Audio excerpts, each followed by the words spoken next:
Super స్టార్లలో ఒకరు DMDK అధినేత విజయకాంత్ అనారోగ్యంతో కన్నుమూశారు. సినీ నటుడిగా, రాజకీయ నాయకుడిగా ఆయన ఎన్నో సంచలనాలు సృష్టించారు.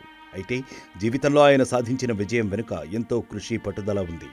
విజయకాంత్ జీవన ప్రయాణం, అందులోని ఒడిదుడుకులు, సాధించిన విజయాలపై ఆర్టీవీ స్పెషల్ స్టోరీ ఇప్పుడు చూద్దాం.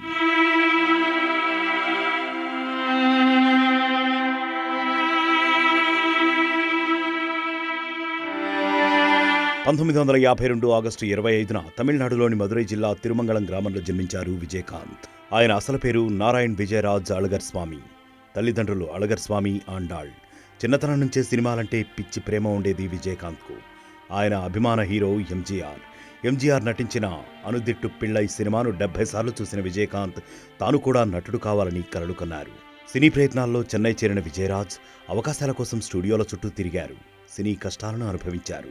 అయితే ఆయన పట్టు వదలని విక్రమార్కుడిలా ప్రయత్నిస్తూనే ఉన్నారు. ఆయన శ్రమ ఫలించింది. తొలిసారిగా విలన్గా నటించే అవకాశం వచ్చింది.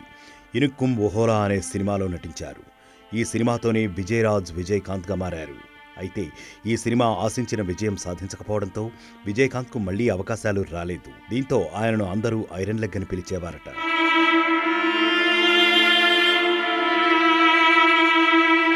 తీవ్ర మనస్తాపానికి గురైన విజయకాంత్ తన చివరి ప్రయత్నంగా దూరత్తు ఇది ముజక్కం అనే సినిమాలో నటించారు. ఇందులో మత్స్యకారుడి పాత్ర పోషించారు. విజయకాంత్ సినీ జీవితంలో ఈ మూవీ పెద్ద బ్రేక్ ఇచ్చింది. సినీ ఇండస్ట్రీలోకి ఎంట్రీ ఇచ్చిన దశాబ్దం తర్వాత విజయకాంత్కు మొదటి సూపర్ హిట్ దక్కింది. దీంతో విజయకాంత్ చుట్టూ క్యూ కట్టారు నిర్మాతలు. ఒక్క ఏడాదిలోనే 18 సినిమాల్లో నటించారంటే విజయకాంత్ క్రేజ్ ఎంతలా ఉండేదో అర్థం చేసుకోవచ్చు. వరుస విజయాలతో దూసుకుపోతున్న సమయంలో మళ్లీ అపజయాలు హేళన చేశాయి. దీంతో విజయకాంత్ గ్రాఫ్ పడిపోయింది. ఈ క్రమంలో తన స్నేహితుడు రౌతర్ సినీ నిర్మాణ సంస్థను ప్రారంభించారు. విజయకాంత్తో తన తొలి చిత్రం పులన్ విసరణైను నిర్మించారు.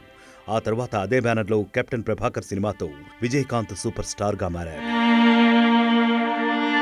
శ్రీలంకలో తమిళుల కోసం పోరాటం చేసిన ఎల్టీటీఈ ప్రభాకరన్ అంటే విజయకాంత్కు ఎంతో గౌరవ అభిమానాలు ఉండేవి.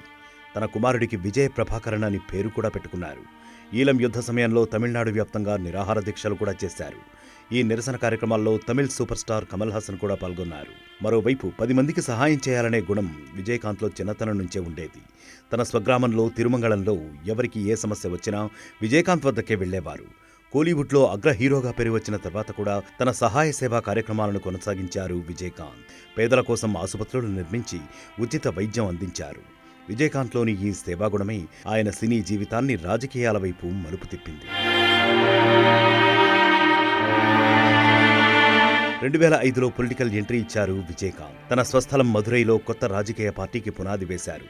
డిఎండికే పార్టీ స్థాపించిన కొద్ది నెలల్లోనే తమిళనాడు అసెంబ్లీ ఎన్నికల బరిలోకి దిగారు. అయితే 234 మంది అభ్యర్థులను పోటీకి దింపినా కేవలం విజయకాంత్ మాత్రమే ఎమ్మెల్యేగా విజయం సాధించారు.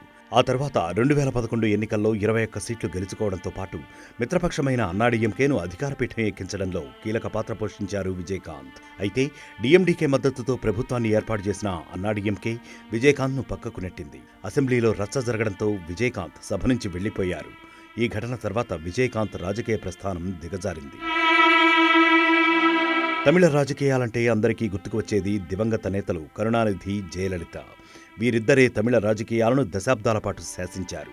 వీరి హయాంలో డిఎండికేను స్థాపించి శాసనసభ ప్రతిపక్ష నేతగా ఎదిగిన విజయకాంత్ ఎప్పటికైనా తమ నేత ముఖ్యమంత్రి అయ్యేవారని అంటారు కెప్టెన్ ఫ్యాన్స్.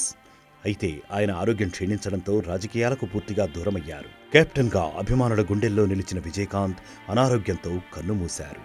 ఆయన మరణించినా తమిళ సినీ రాజకీయ చరిత్రలో విజయకాంత్కు కొన్ని పేజీలు చిరస్మరణీయంగా ఉంటాయి. మరిన్ని వీడియోస్ కోసం ఛానల్ ని సబ్స్క్రైబ్ చేయండి. లేటెస్ట్ అప్డేట్స్ కోసం వాట్సాప్ ఛానల్ ని ఫాలో చేయండి. అండ్ లింక్ డిస్క్రిప్షన్ లో ఉంది.